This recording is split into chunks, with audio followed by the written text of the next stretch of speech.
Welcome, everybody, to another Virtual Coaching Sales Learning Lunch with our expert, Johnilee Whiteside, who is an emotional freedom tapping expert and has been doing phenomenal results for people in the area of sales, especially about clearing their mindset blocks and helping them to conquer their sales process. And so today I'm really excited. Thank you so much for being with us, Johnilee. Tell us a little bit about your background and how did you get into sales, EFT, the combination thereof, but yeah, tell us a little bit about you. Okay, thank you. I'm so pleased to be here. Thanks for inviting me. So my background, I started my career in psychology, and I did counseling psychology, and then moved up through the organizational ranks into running organizations. And it was when I was in that role that I first found the emotional freedom technique and started to see how EFT was getting incredible results with our clients, so much faster than traditional talk therapy and cognitive behavioral therapy. We were really able to help people move through so much more quickly. And that was incredible, and I found that within that environment, that my desire to grow and change was being held back, and so I eventually left social services and found myself in a place of having an entrepreneurial spirit, but hating the idea of having to sell anything. I hated it. So we all. I feel like that's every entrepreneur's dilemma, for sure. It's a theme. Yeah. And as I was figuring my business out and what I wanted to do and how to build a coaching business, I found myself needing a job. And I was able to get a fairly good paying job with a membership-based franchise that is a massage clinic. And I had to and I became the sales manager of that clinic, having had no sales experience at all. They knew that I knew how to manage people and how to teach. And I think, well, I can learn pretty much any skill set. So I went on their fast track curriculum to learn sales. And I followed every script, and I worked every process, and I did everything that they told me to do. And I was the worst. And I was so embarrassed. I had these people under me that I was training, but then they would look at, we had our statistics up on the board everywhere, and I was closing anywhere between 11 to 15%. And anybody who's in sales knows that that's pretty down in the dumps. That was pretty bad. And so I found myself hating the idea of going to work and dreading it. And I had this breakthrough where I felt so much anxiety that I realized that I needed to use EFT. And I started to use it just to get through the anxiety, and there were some things that came up. And one was that I hated to hear the word no. I didn't want to go into work and hear it one more time. So I was able to work through that. And working through it, I realized that I hate hearing no so much that I will actually rush the process just to get to the no, just so I can get it over with. Right. That makes a lot of sense. And then the third thing that I encountered was that I had internal resistance to the message. And the message in this massage clinic was about self-care and really the minimal amount that it costs to take care of yourself. And so what I came to the other side of was I got this message in my mind, $3 a day would buy me 90 minutes of me time a month. And could I actually invest that in myself? Could I ask my husband to gift $3 a day to me for that me time? And once I got to that place where I was like, yes, of course, it became embodied in me. And my close rate went from the low teens into the mid 30s that very day. Wow. And anytime a woman within my demographic between 35 and 55 walked in the door, she was mine, and I closed her. Because it's a strong message of, what are you doing for yourself? Could you ask your husband for $3 a day to buy you 90 minutes of you time? And that became that was just a turning point for me. And I realized at that point that I had the best training in the world, but it wasn't until I changed my mindset and my emotions around it that I was able to actually sell, and it became fun and easy. Yeah, I totally resonate with that. My personal story is very similar. I hated selling, couldn't stand selling. So I just allowed myself, I'm not going to sell. I'm just going to talk to people, build a relationship with them, find the pain, build a solution. And I let myself off the hook. It wasn't selling. It was just, building bridges. And it's amazing how when you shift that mindset, magical things happen. So, Johnilee, what's maybe the biggest mistake for somebody who's getting into sales, they're really pushing hard, they're hitting some mindset blocks?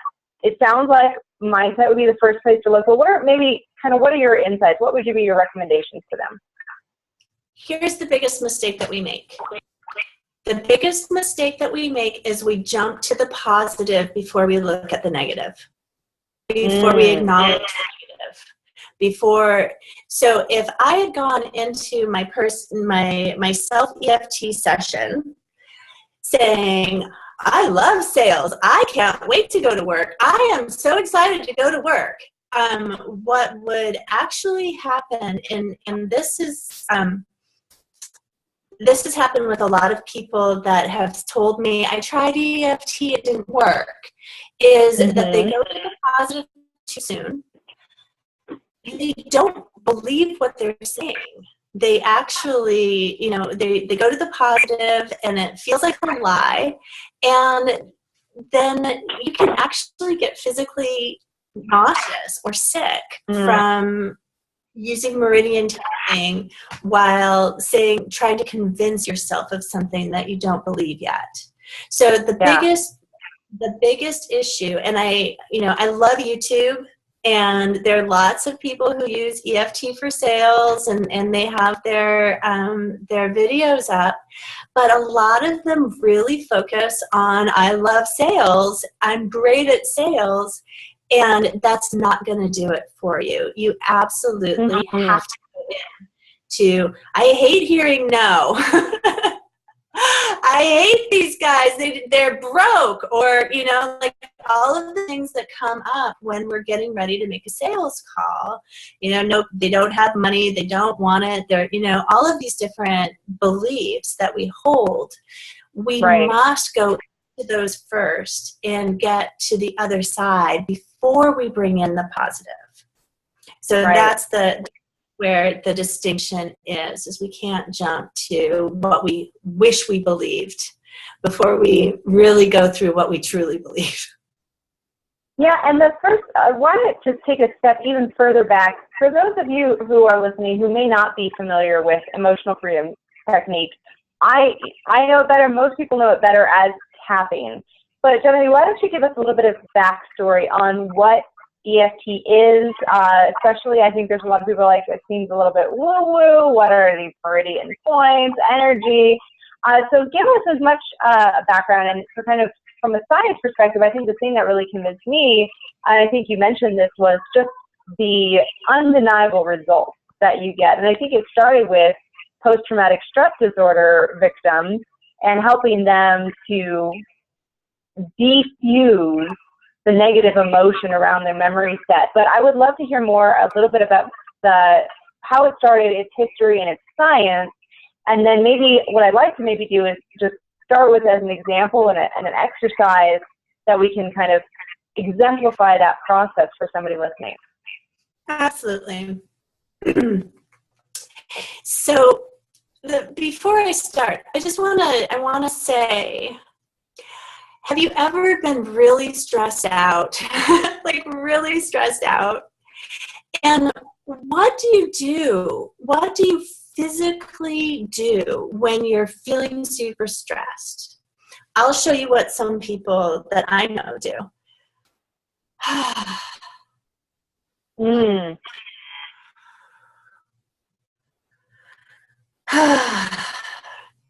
We tend to touch these place points on our body instinctively because they are self-soothing. So that's wow. I have never noticed that before, but that's amazing. Right? How many of us do that?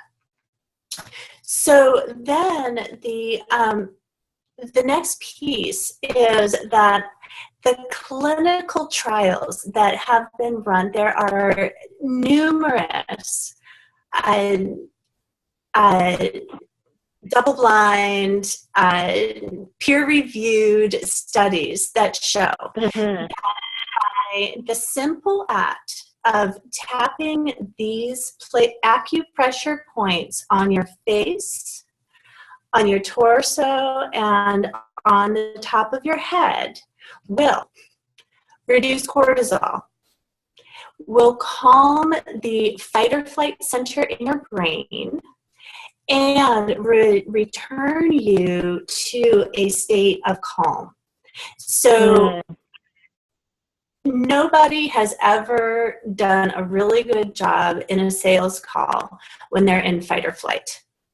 And when we're dreading a sales call, or we're dreading the no, or we need the money, we need the money, that puts us into a high level of stress where we're actually in fight or flight, and we will make fast decisions, but not particularly good decisions.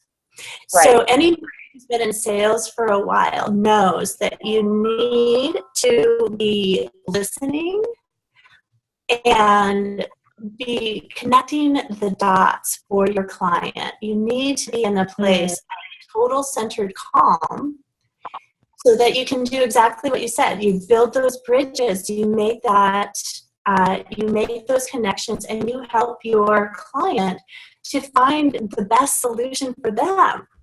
And if you're in an anxious fight or flight state, your prefrontal cortex cannot be activated. So you can't actually be thinking very clearly when you're in that high anxiety state.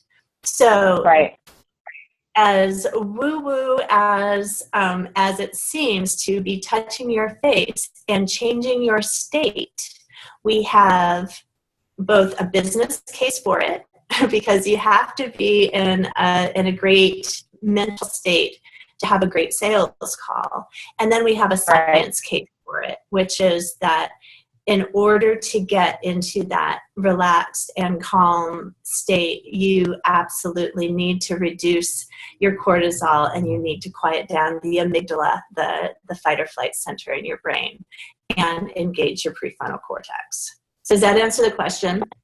I love it. It's great. So tell me, kind of walk me through. I know that there are certain points. Why don't you start by walking us through all the points, or at least the ones that we can see right from our bust up. And then let's would you mind taking us through an example, through an exercise? Yeah, I'd be happy to. So I'm going to adjust my camera here just a little bit so I can show you different spots. So the most important thing about the tapping or EFT is that it's a forgiving process. We don't use needles, we just use the tips of our fingers, so we're actually hitting a wider area than the very pinpointed meridian place, and that's absolutely okay. So when I teach people how to do it, I want you to know that right hand, left hand, it doesn't matter. Right side, left side, it doesn't matter. You can switch, it really doesn't matter. What does matter is that you're in the general neighborhood, and so it's good to practice in front of a mirror at first, because I'll do sessions with people via Skype, and they'll be tapping like way up on top, or their cheek instead of their cheekbone. So do it in front of a mirror the first few times so you're really getting it. And I'm going to use our different orientation points. So like the corners of the eyes are orientation points. We'll start from the corners of the eyes and make lines up and down to find the right place. So you can start anywhere, but the easiest to get the top of the head is take your thumb, and this is already reducing stress because we're making faces at each other, right? Love it. Take your thumb and put it at the top of your ear, and then just let your fingers curl around. Our hands are perfectly proportioned to find the top of our head right there. And with those 4 fingers, just tap. And you tap 4 to 8 times in each spot. Okay, so that's called the top of the head point. And then I'm going to take you to the eyebrow point.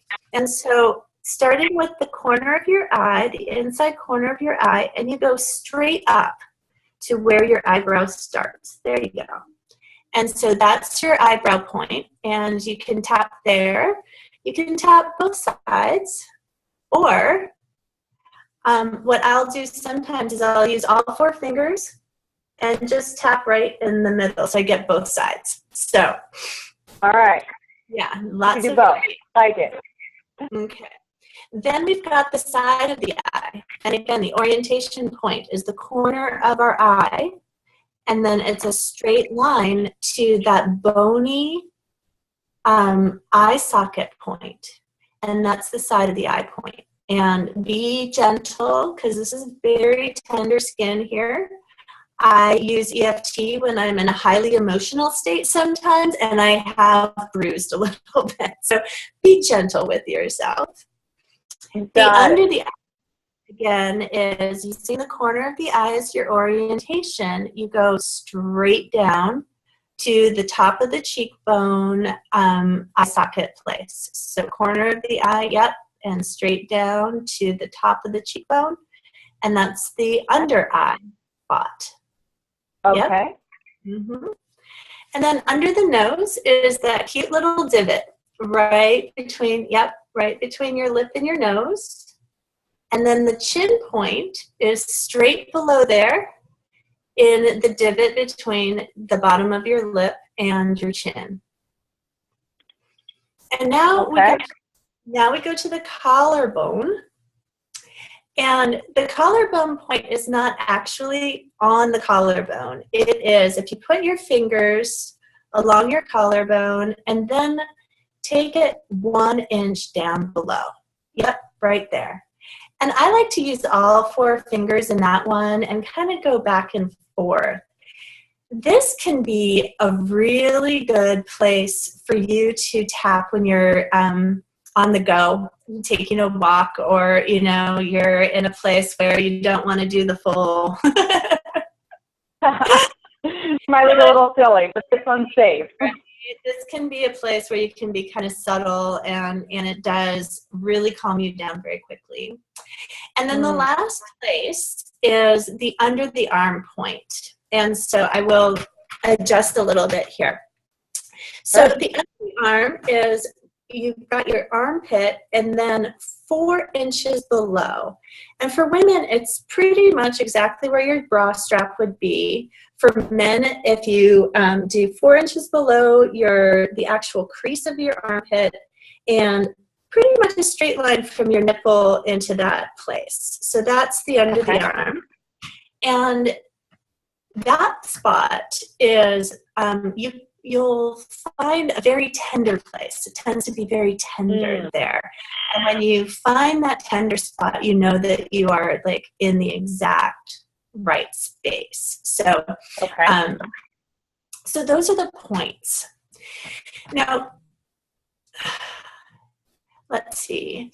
As I'm looking at our time, what I'm seeing is that we're, instead of going would it make sense for us to schedule another deeper session where we can actually experience this for next week? I would love to do that. I'd love to do that. However, before signing off, the one thing that I would like to, that I can teach very quickly, is how to up your confidence in 20 seconds or less. Ooh, I like it. That's perfect. All right. And so this is, it's about getting grounded. It's about getting in your body. And when you're there, you will come off as so much more handsome or beautiful and confident and solid. And that is going to change how people respond to you right away. So here's where a lot of people go when they're on a sales call and they're getting an objection is, you know, let's use a common one. I need to talk to my husband, right? And so people can get into this place of like, well, I totally understand that you need to talk to your husband, and so let's set up a time when we can talk again, and is there anything that you want to talk that I can help you with when you talk to your husband about enrolling in the program? All right, what I did there was I took all of my energy and I brought it up into my head. Did it feel kind of yucky? Okay. So let's do this. So let's do this different. What I want you to do is just take a breath and then just bring the energy, just like say, okay, energy, come down into the base of my spine. Okay. And picture the base of your spine there being just kind of a ball of red energy. And bring that energy all the way down your legs, all the way down your feet. Feel the bottoms of your feet. And now, I absolutely understand that you need to speak with your spouse before you make this great commitment to move forward in your life and your business. Are there any questions that you think they will have that we should go over before we end this conversation? So the difference in the tone of voice, the difference in the energy, and here's my favorite thing to say to my coaching clients: you can always tell how your prospect is feeling because how you feel, they feel. So if you feel confident, if you feel solid, confident, and like you're leading them the right way, they're going to feel that way too. And so that's an important way. And very quickly, feel the bottoms of your feet, get into that base of your spine, and speak from there. Love it. Well, that is fantastic. Let's go ahead and we'll schedule another call for an exercise next Wednesday, and I really can't wait to see how we can really dive deep. And you know what, I'm going to see if we can get some feedback from our group and just say, hey, what mindset blocks do you hit when you're encountering sales, and see if we can address them on next week's call. That would be awesome. I would be so, yeah, that'll be really, really fun. I love it. All right, and thank you so much, Johnilee, and I look forward to chatting with you again next week. Okay, sounds great. Bye. Bye, guys.